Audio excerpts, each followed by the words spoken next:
निषाद ने जाकर के देखा राम जी को गंगा पार करनी है तो नाव तो जरूरी है, नाव लगेगी। अब तो उन्होंने देखा केवट का एक मकान है, झोपड़ी बनी हुई है, दरवाजा लगा हुआ है। तो निषाद ने आवाज लगाई, केवट सावधान, केवट जल्दी बाहर आओ, चलो जल्दी से और हमारे भगवान को पार लगाओ, जल्दी आओ, फटाफट अपनी नाव लेकर पार लगाओ। अगले ने दरवाजा ही नहीं खोला। निषाद राज दरवाजा पीट पीट कर थक गए। जल्दी आकर के पार लगाइए, हम आदेश करते हैं, नाव लाइए। जितने बुद्धिजीवी और विद्वान लोग यहाँ बैठे, मेरे इस अगले प्रसंग को थोड़ा सा गंभीरता से सुनिएगा। आवाज लगा रहे हैं, कौन? निषाद, उस क्षेत्र के वो राजा हैं। आदेश कर रहे हैं, जल्दी से नाव लगाओ, राम जी को पार लगाना है। उसने दरवाजा नहीं खोला। जब निषाद की बात नहीं सुनी तो लक्ष्मण जी आगे आ गए। केवट, मैं आदेश करता हूं, जल्दी से नाव लाओ और हमारे प्रभु को हमको पार लगाओ। दरवाजा नहीं खोला। सीता जी ने आदेश किया, अरे भाई केवट जल्दी आओ, मैं तुमको आदेश करती हूँ, बाहर आओ, हमको पार लगाओ। दरवाजा नहीं खोला। सबने प्रयास कर लिए। तब मेरे भगवान राम दरवाजे पर गए और दोनों हाथ जोड़कर कहते हैं, ए भैया केवट। और बाबा ने क्या कहा? मांगी नाव ना। चलिए इस एक पंक्ति में पूरी राम कथा समझ जाएंगे आप। 3 लोगों ने आदेश करके कहा, जल्दी आओ, पार लगाओ। दरवाजा नहीं खोला। और जैसे राम जी कहते हैं, ए भैया केवट, मैं निवेदन से कहता हूँ, मैं आपसे नाव मांगने आया हूँ, मैं नाव मांगता हूँ, कृपा कीजिए और हमें पार लगाइए। तो केवट ने दरवाजा खोल दिया। बोलिए रामचंद्र भगवान की। दरवाजा खोलकर आकर देखा बाहर, अच्छा इतने सब लोग खड़े हैं। निषाद ने कहा, क्यों रे भाई, हमने इतनी देर तक दरवाजा पीटा, तब तुमने दरवाजा खोला नहीं।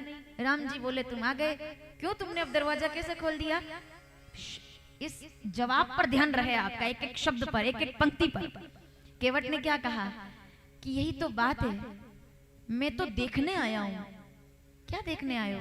बोले, आज तक मेरे दरवाजे पर जितने आए सब आदेश करते हुए आए थे, आदेश करते थे, चलो गाड़ी निकालो, चलो आगे चलो, चलो ये काम करो। पहली बार मेरे दरवाजे पर कोई आदेश करने नहीं आया, मुझसे नाव मांगने आया है। जो आदेश करता है वो नर हो सकता है, पर जो समर्थ होने के बावजूद भी मांगने आया है वो तो नारायण ही हो सकता है, जो इतना विनम्र हो सकता है। कोई पहली बार मुझे सम्मान से बोल रहा है। समझ रहे हो आप? किसी गाड़ी में आप बैठे हो, फर्क पड़ता है परवरिश का। अब ब्रिंगिंग कैसी हुई है आपकी, किस तरह से आप पाले गए। आप किसी ऑटो में बैठते हैं और उससे बोले, ए रिक्शा वाले, चलो मेरे को स्टेशन तक छोड़कर आओ, तो वो आपको छोड़ देगा। लेकिन एक बात याद रखिएगा, उसकी बजाय आपके शब्द ऐसे हो सकते हैं कि भैया वहां तक हमें छोड़ दोगे क्या? तो वो छोड़ेगा तो सही, लेकिन जीवन भर आपको याद रखेगा कि कोई सम्माननीय व्यक्ति बैठा था मेरे साथ, जो मेरे इस काम का सम्मान कर। समझ में आ रहा है आपको? अगर कोई व्यक्ति आपके लिए काम कर रहा है, आपकी गाड़ी चला रहा है, आपका घर साफ कर रहा है, आपके लिए आप चाहे उसको पैसे दे रहे हैं, लेकिन अगर वो आपका काम पूरा कर रहा है तो उसको सम्मान देना सीखिए। ये राम जी सिखाते हैं। अगर आप एक इंसान होकर के इंसान का सम्मान नहीं कर सकते तो मंदिर में जाकर के भगवान का सम्मान करने का दिखावा बंद कर दीजिए। क्योंकि अगर आप उसका सम्मान नहीं कर सकते जो दिखाई दे रहा है, तो उसका सम्मान कैसे करेंगे जो कभी दिखाई नहीं देता? ये राम कथा सिखा रही। समझ गए आप? राम जी ने कहा, बाबा कहते हैं रामचरितमानस अयोध्या कांड 99 दोहा, पहली चौपाई। मैं बिना प्रमाण के नहीं बोल रही हूँ। सबने कहा कि नाव लेकर आओ, राम जी कहते हैं नहीं, मैं मांग रहा हूं। मांगी। सर्वसमर्थ है भगवान। सर्वसमर्थ मतलब एक अंगूठा रखते हैं तो ब्रह्मांड नाप लेते हैं। वो केवट के सामने कह रहे हैं, मांगी नाव ना केवट आना। अब उसने दरवाजा खोला और क्या बोला? कहीं तुम्हार मरम में। अब कैसे दरवाजा खोला? बोले क्योंकि मरम जान गया हूं। मरम क्या जान गए हो? बोले जो आदेश करता है वो सामान्य इंसान होता है, पर सब कुछ होने के बाद भी जो निवेदन करता है वो भगवान होता है। उसको भगवान, वो बड़ा, भगवान मतलब बड़ा, जो सम्मान दे। कभी कोई आपके यहाँ काम करे ना, उसको सम्मान दो, पैसा दो, सम्मान भी दो, क्योंकि हर व्यक्ति अपने आप में सम्माननीय है। ऐसा व्यक्तिगत विचार मेरा है। चाहे वो किसी भी तरह का, झाड़ू भी कोई लगा रहा है तब भी उसका सम्मान करो, नालियां भी कोई साफ कर रहा है तब भी उसका सम्मान करो। कचरे का डब्बा लेकर के, कचरे वाली गाड़ी आती है, आपके यहाँ भी आती होगी, गाड़ी वाला आया, घर से कचरा निकाल, ठीक है, बड़ा लगभग हर गली मोहल्ले का गीत है, गाड़ी वाला आया, ठीक है। तो हमारे बच्चे कहते हैं कचरे वाले आए हैं, कहते हैं ना कचरे वाला आया है, कचरा लेकर आओ। मम्मी से बोलता है, मम्मी कचरे वाला आया है, कचरे वाला आया है। तो जब वो कचरे की गाड़ी आपके घर के सामने आए तो अपने बच्चे को टोकना और सिखाना कि नहीं बेटा, कचरा करने वाले तो हम हैं, वो तो सफाई करने वाला आया है, जो सफाई कर रहा है वो उतना ही शुद्ध है जितना कि गंगा। मैं एक बात कहना चाहती हूँ आज उड़ीसा के मंच से, मैं निवेदन से कहना चाहूंगी कि जितना पवित्र गंगा का जल है उतना ही पवित्र भारत के गली गली और मोहल्ले मोहल्ले और गंदगी और नाली को साफ करने वाला इंसान है, क्योंकि वो स्वच्छता कर रहा है, क्योंकि वो सफाई कर रहा है। क्योंकि हम तो कचरा फैला रहे हैं, वो तो झाड़ू लगा रहा है, उनका सम्मान करो। इसीलिए हमारे यहाँ नहीं, बिना प्रमाण के थोड़ी, आप विचार करके देखिए, हमारे यहाँ ये नियम है, अगर आपकी गाड़ी निकल रही है और कोई झाड़ू लगाने वाला आपको सामने दिख जाए तो उसको पैसे देने चाहिए, क्योंकि उससे आशीर्वाद मिलता है। याद है आप लोगों को ये? कोई अगर झाड़ू लगा रहा है, आपके सामने सफाई कर रहा है, तो इसका मतलब क्या है? वो जिम्मेदार व्यक्ति है जो स्वच्छता कर रहा है। तो बताइए, गंदगी करने वाला बड़ा होता है या सफाई करने वाला? तो जो स्वच्छता करे ना, उनको हाथ जोड़कर नमस्कार करना चाहिए, क्योंकि वो हमारे नगर को, हमारे घर को, झाड़ू लगा देने से कोई छोटा। मैंने तो पहले दिन कहा था कि पंडाल को साफ रखो, मैंने पहले दिन कहा था कि स्वच्छता का ध्यान रखो। बड़े बड़े लोग, हम गुरुद्वारे में जाते हैं, जो लोग पधारे हैं आज, बड़े बड़े लोग वहाँ जूते चप्पल उठाते हैं। मैं ऋषिकेश के गुरुद्वारे में गई हूँ, मैं हरिद्वार के गुरुद्वारे में गई हूँ, मैं भारत के लगभग जहाँ जहाँ गुरुद्वारे में गई हूँ। और मैंने उज्जैन में आश्रम बनाने का जो सबसे पहला विचार किया, तो ठीक है कमरे धर्मशाला तो सब बना लेते हैं, मेरा विचार गुरुद्वारे से मुझे प्रेरणा मिली कि गुरुद्वारे में अगर कोई व्यक्ति जाता है तो उसको लंगर मिलता है, यानी कि भूखे को भोजन और रहने वाले के लिए निवास। ये सीखने के लिए हर व्यक्ति को जीवन में राम कथा सुननी चाहिए, राम जी को आदर्श मानना चाहिए, और ये बात समझनी चाहिए कि जो स्वच्छता रखेगा, स्वच्छता में ही भगवान निवास करते हैं। जहाँ स्वच्छता है वहाँ परमात्मा है। समझ रहे हैं आप? तो राम जी ने कहा मैं मांग रहा हूँ नाम, तो केवट जान गया, बोले कही तुम्हार, मैं आपका मरम जान गया हूँ, मैं जान गया हूँ कि आप कौन है। कौन है? जिनका मरम, पीछे तक बैठे लोग सावधान, जिनका मरम माता सती नहीं जान पाई। कौन है ये जिनको प्रणाम कर लिया आपने? जिनका मरम ब्रह्मा जी नहीं जान पाए कि वो कैसे झूठा खा रहे हैं ग्वाल बालों का, वो तो भगवान है। जिनका मरम देवराज इंद्र नहीं जान पाए, जिनका मरम बड़े बड़े ज्ञानी नहीं जान पाते, केवट कहता है कही तुम्हारे, मैं आपके बारे में सब जान गया हूं।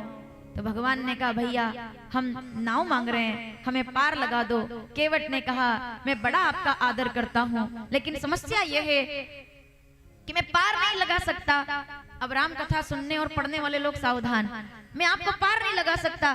तो लक्ष्मण जी ने कहा क्यों पार नहीं लगाओगे भाई? तुम जानते नहीं हो, जितने लोग बैठे हैं तुम जानते नहीं हो ये कौन है। लक्ष्मण जी ने कहा तुम्हें पता नहीं है ये कौन है, और तुम ऐसे कह रहे हो कि पार नहीं लगाऊंगा। तो केवट ने कहा नहीं जानता ना तो टिकट लेकर के पार लगा देता, पर दिक्कत ये है कि जानता हूं और बहुत अच्छे से जानता हूं। किसी किसी को हम बहुत अच्छे से जानते हैं, ठीक है। किसको जानते हैं? अपने परिवार को, घर वाले, जिनको हमको पता है कि ये व्यक्ति कैसा है, जिसको हम अच्छे से जानते हैं। केवट ने उसी तरह से बोला मैं अच्छे से जानता हूँ। एक विद्यालय के अंदर टीचर ने एक बच्चे से गणित का एग्जाम लिया, ओरल मौखिक टेस्ट। बोले बेटा चलो ब्याज, क्रय मूल्य, विक्रय मूल्य पढ़ा होगा आप लोगों ने। बड़ी डरावनी बातें है भाई, इसे डरावना और कुछ भी नहीं है। गणित हम जैसे लोगों के लिए, ठीक है। बच्चे जो बैठे उनको गणित पढ़ना चाहिए, नहीं पढ़ोगे तो बाबा जी बनना पड़ेगा, इधर बैठना पड़ेगा। इसलिए मैं शिशु मंदिर की छात्रा रही हूँ पढ़ने के लिए। जब मैं जाती थी, अब जाती क्या ही थी, मैं कथा करती थी, तो बीच बीच में राउंड लगा देते थे हम लोग नलखेड़ा के अंदर, जहाँ विद्यालय है मेरा, ठीक है, जितना मैंने पढ़ाई की वहां तक। एग्जाम भी मैंने ऐसे दिया है, 10वीं 12वीं जो भी किया सबकी 9 से 12 में एग्जाम दिया है, 1 से 4 में कथा की है, 100 किलोमीटर के अंतराल में, ठीक है। जैसे गणित का पीरियड आता ना कि टन टन टन, तीसरा पीरियड 3 बजे गणित वाला, तो आधा बुखार तो वैसे आ जाता कि अब ये पूछेंगे कि क्रय मूल्य विक्रय मूल्य बताओ, ठीक है। तो बच्चे से पूछा टीचर ने, बोले एक बात बताओ, चलो ब्याज हिसाब लगाना बताओ, कि अगर मैंने तुम्हारे पिताजी को 20,000 रुपए दिए 2 रुपए सैकड़े की दर से, सुनिएगा भैया जो लोग गणित जानते हैं, ठीक ठाक सोचना थोड़ा। बच्चे से पूछा कि अगर मैंने तुम्हारे पिताजी को 20,000 रुपए दिए 2% ब्याज की दर से, तो 6 महीने के बाद वो कितना मुझे वापस लौटाएंगे? तो बच्चा तुरंत हाथ उठाकर कहता है कि सर जवाब दे दूं? बोले बिल्कुल। बोले 1 रुपया भी नहीं, 1 रुपया भी नहीं लौटा।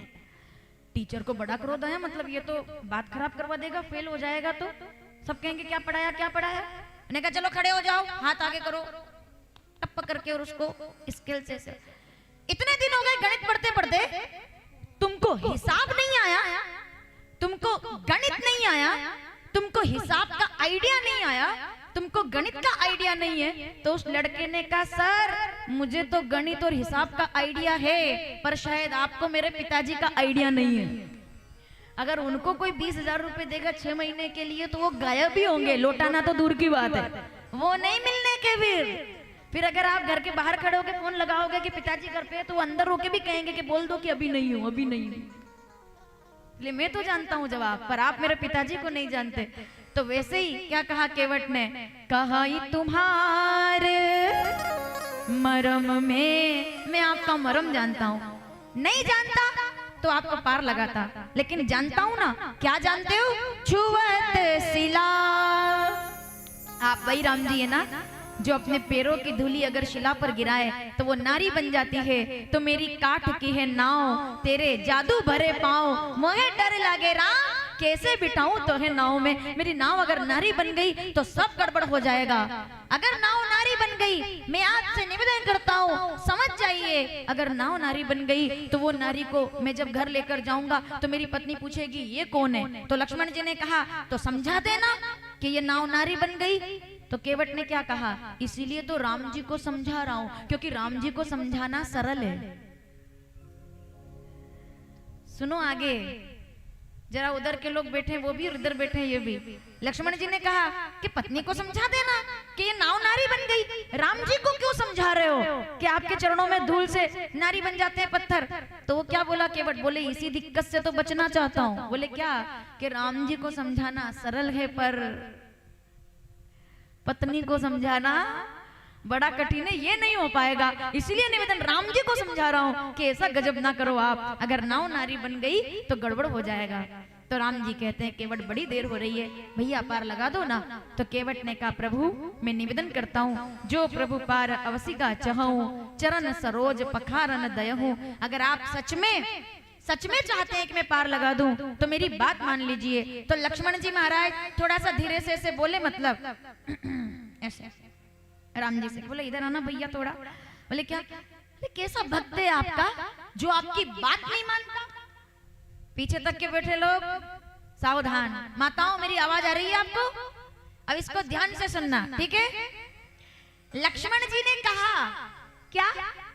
कैसा भक्त है आपका? सुनी के बट के बेन, प्रेम लपेटे अटपटे, विहसे करुणा एन, चितई जानकी लखन तना। तो लक्ष्मण जी ने हंस करके कहा भगवान कैसा भगत है आपका जो बात नहीं मानता। राम जी कहते हैं ये तो मेरे को शुरू में ही पता चल गया था कि मुझे इस बार सब ऐसे ही मिलेंगे जो बात नहीं मानेंगे। लक्ष्मण जी ने कहा ऐसा कैसे? बोले शगुन तो वहीं बिगड़ गया था जब अयोध्या से निकलने लगा। बोले मतलब? तो राम जी ने कहा एक बात बताओ, जो मेरी बात ना माने वो मेरा भक्त है कि नहीं है? लक्ष्मण जी कहते बिल्कुल नहीं है, आपकी बात तो माननी चाहिए। तो राम जी ने कहा तुमने मानी थी क्या? तुमसे कहा था ना कि अयोध्या रहो, तो तुमने क्या कहा? बोले नहीं मैं आपके साथ चलूंगा। तो एक बात बताओ, क्या तुमने बात मानी? लक्ष्मण जी कहते हैं नहीं। फिर सीता जी की तरफ देखा, तुमसे भी कहा था ना कि मेरे साथ मत चलो, तुमने मेरी बात मानी? बोले नहीं। तो चितई जानकी लखन तना, जब तुमने मेरी बात नहीं मानी, तुमने मेरी बात नहीं मानी, तो ये मेरी बात कैसे मानेगा? लक्ष्मण जी कहते हैं यही तो बात है कि भगवान की बात कोई नहीं मान रहा। सुमंत्र से कहा कि अयोध्या चले जाओ, तो वो जाते नहीं। केवट से कहा कि मेरे पास आकर मुझे पार लगाओ, तो वो आता नहीं। यानी कि जिसको भेजते हैं वो जाता नहीं है, और जिसको बुलाते हैं वो आता नहीं है। तो फिर ये कैसा भक्त है? भगवान कहते हैं लखन, क्योंकि ये दर्शन वाला भक्त है, प्रदर्शन वाला भक्त नहीं है, ये स्वाभाविक भक्त है। और ऐसा में क्या हुआ? राम जी हार गए और केवट जीत गया। बोलिए गंगा मैया की। राम भगवान प्रसन्न हो गए और केवट राम रजायसु पावा। केवट ए भैया बड़ी देर हो रही है, अब जरा पार लगा दो, हमें हमें हमें दूर जाना है। तो केवट ने कहा वही तो मैं चाहता हूँ, वही मैं चाहता हूँ कि मैं आपको पार लगाऊं, लेकिन आपको पार जाना है तो चरण धुलवाने पड़ेंगे। चरण धोऊंगा, रेखाओं में से कंकर पत्थर निकालूंगा। क्यों? उसमें खतरा है। पीछे तक बैठे लोग सावधान, क्या खतरा है? बोले आपके चरणों की रज से पत्थर नारी बन जाती है। रामचरितमानस। अब अयोध्या कांड से वापस आएंगे बालकांड, दोहा नंबर 210। गौतम नारी साप बस। मैंने सुना है उपल देह धरी धीर, चरण कमल रज चाहती, कृपा करो रघुवीर। और राम जी ने पूछा ये कौन है गुरुदेव? तो विश्वामित्र जी ने कहा ये गौतम नारी अहिल्या है। बोलिए अहिल्या मैया के। केवट सुना रहा है कथा राम जी को कि आप नहीं जानते क्या कि अहिल्या नाम की नारी पत्थर बनकर बैठी थी। तो राम जी ने चरण उठाए, हवा चली, धूल गिरी, और हमने भी सुना है कि वो पत्थर नारी हो गई। पर सद पद पावनी शोक न सावनी, प्रकट भई तप पुंज सही, देखत रघुनायक जन सुखदायक, सन्मुख हुई कर जोर रही, अति प्रेम अधीरा। वर्षों के बाद नारी बनी है आज, पुलक शरीरा, मुख नहीं आवत वचन कही। और आखिर में क्या किया? अतिशय बड़ भागी, चरणन लागी, जुगल नयन जलधार भई। प्रणाम कर लिया अहिल्या ने, मेरे राम आए हैं, नमन कर लिया। तो वो तो शिला से नारी बन गई तो ठीक, लेकिन अगर नाव नारी बन गई तो मेरी पत्नी मुझे घर से बाहर निकाल देगी और मैं बेरोजगार अलग हो जाऊंगा। तो ऐसा ना करो प्रभु, जरा मुझ पर कृपा कीजिए। होता यह है कि प्रबल प्रेम के पाले पड़कर प्रभु को नियम बदलते देखा, अपना मान टले टल जाए, भगत का मान ना टलते देखा। जाओ केवट कर लो अपनी इच्छा पूरी, और कृपा सिंधु, आहा क्या बात, कृपा सिंधु। अगर आप इसको सामान्य रूप से सुन रहे हैं तो कोई बात नहीं, लेकिन अगर थोड़ा ऊपर उठकर सुनेंगे, गंगा नदी को पार करने के लिए कृपा सिंधु, सागर जिनकी कृपा सिंधु है वो कह रहे हैं, कृपा सिंधु कह रहे हैं कि मुझे गंगा पार कराओ। कृपा सिंधु बोले मुस्काई, सोई कर जेहि तव नाव ना जाई, प्रबल प्रेम के पाले पड़कर प्रभु को नियम बदलते देखा, अपना मान टले टल जाए, भगत का मान ना। जिनके केवल, आहा अगली पंक्ति पर ध्यान दीजिएगा, जिनके केवल भ्रकुटी मात्र से सागर सप्त उबलते देखा।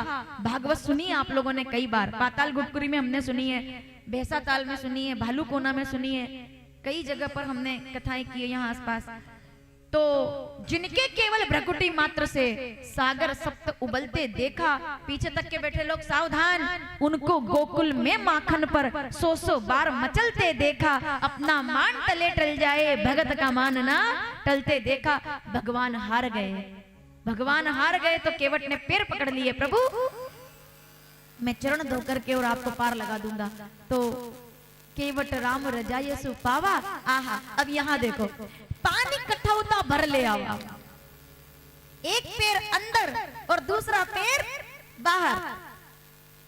भगवान एक पैर पर, मतलब एक पैर पर खड़े हो गए, ठीक है, एक पैर बाहर और एक पैर, अब कैसे खड़े? एक पैर पर खड़े हैं। देवताओं ने फूलों की वर्षा कर दी। बोलिए केवट महाराज के। देवता लोग क्यों फूल बरसा रहे हैं? क्या पहली बार कोई राम जी के पैर धो रहा है? नहीं। तो इस चरण धोने में और दूसरों के चरण धोने में क्या फर्क है?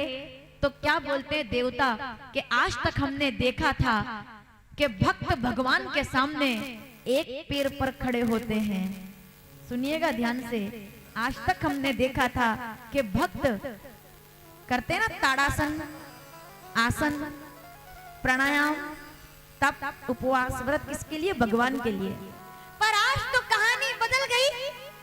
आज तक भक्त भगवान के आगे एक पैर पर खड़ा होता था, पर केवट ने तो पूरा किस्सा बदल दिया।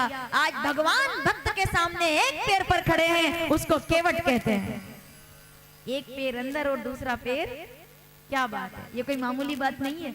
दोनों पैर पर खड़े होते हैं भगवान ऐसे, बिट्ठल बिट्ठल बिट्ठला हरिओ, ईंट के ऊपर खड़े होते हैं ऐसे, धनुष बाण लेकर खड़े होते हैं ऐसे। पहली बार किसी ने देखा एक पैर पर भगवान खड़े हैं। देवता कहते हैं भक्ति के अलावा ये ताकत किसी और में नहीं है। तो राम जी के चरण धोने लगा जोर जोर से। तो राम जी कहते हैं अरे भाई जरा धीरे चरण धो, मैं डगमगा रहा हूं। देखो तो जरा कोई सहारा भी नहीं है, जरा धीरे धीरे चरण धो। केवट ने कहा चिंता की क्या जरूरत है, अगर ज्यादा डगमगाने लगो तब थाम लेना। बोले कोई यहाँ पेड़ भी नहीं है, कोई पत्थर नहीं है, क्या थाम लूंगा। तब केवट ने कहा बड़ा चतुर है भाई। कौन कहता है अनपढ़ है केवट? 4 किताबें पढ़ने वाला व्यक्ति थोड़ी होशियार होता है। आप देखो क्या बोला केवट। राम जी मुस्कुरा रहे हैं। केवट से कहा मैं लड़खड़ा रहा हूँ भाई, गुदगुदी भी चल रही है, नरम नरम पैर है हमारे राम जी के, वो जोर जोर से। अब अगर कोई पैर में आपको ऐसे ऐसे ऐसे गुदगुदी करे तो हम एक बार तो लड़खड़ाएंगे। राम जी ने कहा ए भैया देख तो कहीं मैं गिर ना जाऊं, देख कोई सहारा भी नहीं है, मैं क्या थामूं। तो केवट ने अपना सिर आगे करके कह दिया, बोले इधर उधर देखने की जरूरत नहीं है, लड़खड़ाने लगो ना तो दोनों हाथ से मेरा सिर पकड़ लेना, मेरा काम हो जाएगा। और यही हुआ। राम जी के चरण धोते धोते जब गुदगुदी हुई ना तो भगवान राम लड़खड़ाए। वो लड़खड़ाएंगे क्या, वो तो भगवान है। लीला जैसे बच्चे के सामने माताएं कैसे बाप कहोगे कि भगवान ऐसा क्यों कर रहे हैं, वो तो भगवान थे। अब एक बात बताओ, आप तो भाषा सब अच्छे से जानते हो ना, लेकिन बच्चे के सामने बात करते हो तो कैसे करते हो? तुतलाती भाषा में ऐसा ही बोलते हो ना आप भी धीरे धीरे। तो क्या भाषा नहीं जानते? आप तो भाषा जानते हो, पर आपका बच्चा जिस भाषा में बोलता है आप भी उसी भाषा में बोलोगे तो उससे कनेक्ट हो जाएगा। तो राम जी भी उसकी भाषा में लड़खड़ाए और दोनों हाथ केवट के सिर पर रख दिए। बोलिए रामचंद्र ऐसे हैं मेरे राम। राम जी को समझना है तो बहुत बड़ा बनना पड़ेगा भाई विचार से। राम जी केवल भगवान होते तो पूजा हो जाती केवल, लेकिन वो तो चरित्र वाले श्री राम है, मर्यादा वाले भगवान है। दोनों हाथ सिर पर रख दिए। केवट की आंखों में आंसू आ गए। इतना इतना करुणा निधान कोई कैसे, इतना सरल कोई कैसे हो सकता है, इतना सरल। राम जी मुस्कुरा रहे हैं। सुनी केवट के बेन प्रेम लपेटे अटपटे, बार बार चरणों को धोया, पद पखारी जलपान करी, आपु सहित परिवार, पितर पार करी पुनि प्रभु, गयो मुदित मन पार। अब नाव आई और राम सखा संग नाव मंगाई, सिया चढ़ाई चढ़े रघुराई। तो राम जी ने कहा अगर पैर ही धोना था तो अयोध्या में आकर के चरण धो लेते, इतने दिन क्यों लगाए चरण धोने में? तो क्या बोला केवट ने कि प्रभु मुझे अपने लिए थोड़ी चरण धोने थे। बोले फिर? मैं तो जो पहले से खड़े हुए थे उनको पार लगाना चाहता था, उसके बाद आपको पार लगाना था।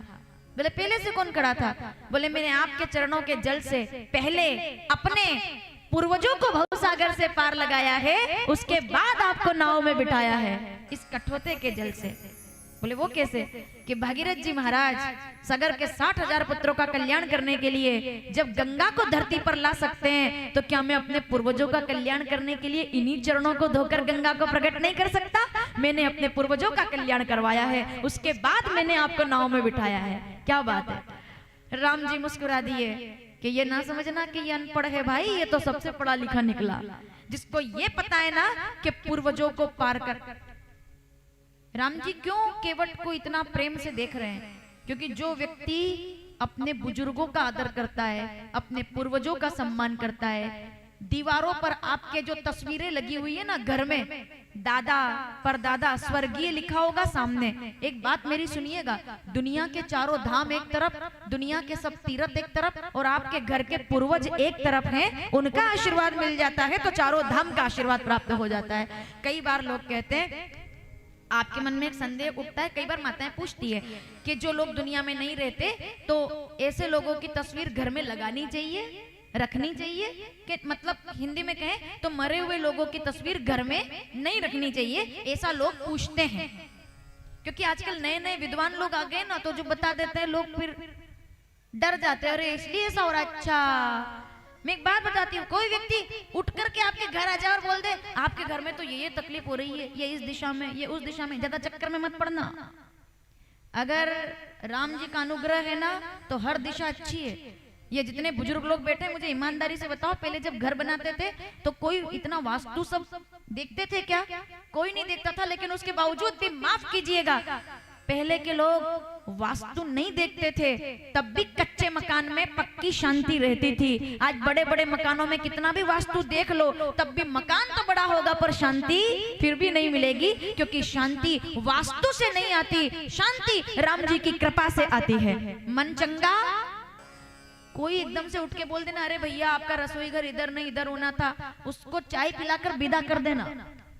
ऐसे लोग ना खुद सुखी रहते हैं ना दूसरों को रहने देते हैं। वो जो नए नए 2-4 दिन के ज्ञानी होते हैं ना, माफ कीजिएगा मैं थोड़ा कड़वा बोल रही हूँ, मैं गलत तो नहीं बोल रही, कोई भी आता है और आपके मन में शंका भर जाता है, अरे ये तो इधर होना ही नहीं चाहिए था, इसीलिए सब गड़बड़ हो रहा है। आप सोचोगे अब तक तो गड़बड़ हुआ भी नहीं था, पर उसके जाते ही गड़बड़ होना शुरू हो जाएगा।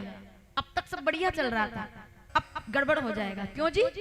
एक बात बताओ मुझे, जिसका मन अच्छा होना और जिसके कर्म अच्छे हो, चलिए मैं देखिए ज्योतिष का विरोध नहीं करती, ना मैं वास्तु शास्त्र का विरोध करती हूँ, पर भोले भाले लोगों को ठगने के लिए जो नई नई स्कीम आ रही है, रोज टीवी पर उठते ही आप इधर का यंत्र उधर का यंत्र, ये वो सब जमाने भर की बातें, सब बढ़िया है, लेकिन मैं थोड़ा सा सीधी बात बोलने में विश्वास रखती हूँ। अच्छी बात लगे तो समर्थन कीजिएगा।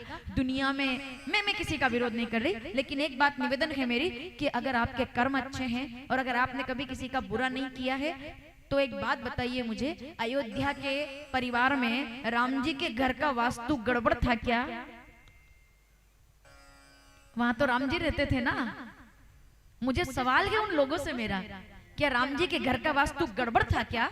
और अगर राम जी के वहां होने से वास्तु गड़बड़ हो जाता है तो फिर तो वो तो भगवान थे, तो राम जी के होते हुए अगर अयोध्या में जो होना है वो होकर रहेगा ये तय है, तो फिर हम क्यों उलझन में पड़े हुए हैं? भगवान राम भी, दुनिया का सबसे बड़ा वास्तु क्या है बताओ? मैं आपसे पूछती हूँ, चलो कथा से 2 मिनट के लिए अलग हटके बात करते हैं। बताऊं मैं आपको सबसे बड़ा वास्तु क्या है? पीछे तक के बैठे लोग, समय से बड़ा कोई वास्तु नहीं है। समय अच्छा हो तो सब अच्छा हो जाता है, और समय खराब हो तो अच्छा भला वास्तु भी वास्तु होता है। बिल्कुल वास्तु में मैं मानती हूँ होता है, पर किनके लिए? जिनको अगर पता है तो वो माने, लेकिन अगर किसी को नहीं पता है ना, तो किसी के घर जाकर के उपदेश मत दो कि ये इधर करना था, ये उधर करना था। अगर आपका मन सकारात्मक है, आपके घर में तुलसी का क्यारा है, अगर आपके घर में कभी गौ माता का एक बूंद भी गोमूत्र गिर गया है, गाय का गोबर कभी आपके घर तक पहुंच गया है, तुलसी के क्यारे में दीपक लग गया है, तो सब वास्तु दोष अपने आप समाप्त हो जाता है, जिस घर में राम जी कृपा कर दे। वरना मंदिर मंदिर प्रतिकर शोधा, देखे जहां तो अग्नित जोधा। एक एक चीज, उससे बड़ा पंडित कोई नहीं था, तो उसने कौन सा वास्तु दोष कर दिया जो पूरे नगर में आग लग गई? और विभीषण ने कौन सा वास्तु दोष का निवारण कर लिया जो घर बच गया? तुलसी का क्यारा। देखी तुलसी का वृंद तहां, देखी कृपी हर्षाई। हनुमान जी खुश होते हैं जिस घर में तुलसी का क्यारा है, वास्तु दोष खत्म। केवल एक बात, वास्तु दोष मिटाना है तो अपने माता पिता का आशीर्वाद लेना शुरू कर दो, सब वास्तु का दोष समाप्त हो जाएगा। इसलिए अगर कोई कहे कि मरे हुए लोगों की तस्वीर घर में रखनी चाहिए कि नहीं, मैं कहती हूँ ये बिल्कुल ठीक बात है कि नहीं रखनी चाहिए। अब मेरी बात ढंग से सुनिएगा, पीछे तक के लोग, मरे हुए लोगों की तस्वीर घर में नहीं रखी जाती, इसका मतलब क्या है कि अगर कोई व्यक्ति के प्राण चले गए और उसके बाद अगर वो शैया पर है और तब उसका फोटो लोगे, तो उसको घर में नहीं रखना चाहिए, ये मतलब है। मरे हुए लोगों की तस्वीर, यानी कि जो चला गया, प्राण जाने के बाद अगर फोटो लिया है तो वो तस्वीर घर में और मोबाइल में नहीं रखनी चाहिए। लेकिन जब वो जीवित थे और मुस्कुरा रहे थे और आपको आशीर्वाद दे रहे थे और तब आपने फोटो लिया है तो उस तस्वीर को सम्मान के साथ घर के कोने में लगाना चाहिए, क्योंकि वो आपको आशीर्वाद देने वाली तस्वीर है। समझ में आ गया आपको? मरे हुए लोगों की तस्वीर का मतलब ये है कि बाद में अगर तस्वीर लोगे डीवार पे लगाओगे तो रात में उठ उठ के भागोगे क्योंकि वो डरावना, इसमें मतलब प्रैक्टिकल है। मरे हुए लोगों की तस्वीर लगाओगे तो डरावना ही लगेगा ना इंसान, सीधी तो बात है। पर जब वो जीवित थे, उनका हाथ आपके सिर पे था, वो आपके पिताजी थे, वो माताजी थी, वो दादा थे, वो दादी थी, वो मुस्कुरा रही थी और तब वो कुर्सी पर बैठे हैं और उनकी तस्वीर ली गई है। तो मैं कहती हूँ भगवान के मंदिर से भी जितनी पवित्रता आती है उतनी पवित्रता बुजुर्गों की तस्वीर को देखने के बाद आनी चाहिए कि ये हमारी जड़ है, इनसे हम है। ये तस्वीर नहीं होगी तो इतने बड़े बंगले में होगा क्या? इनकी वजह से तो हम है। ये किसने सिखाया? चलिए, ये किसने सिखाया? राम जी ने ना, तुलसीदास जी ने ना, केवट ने सिखाया है। पितर पार करी पुनि प्रभु।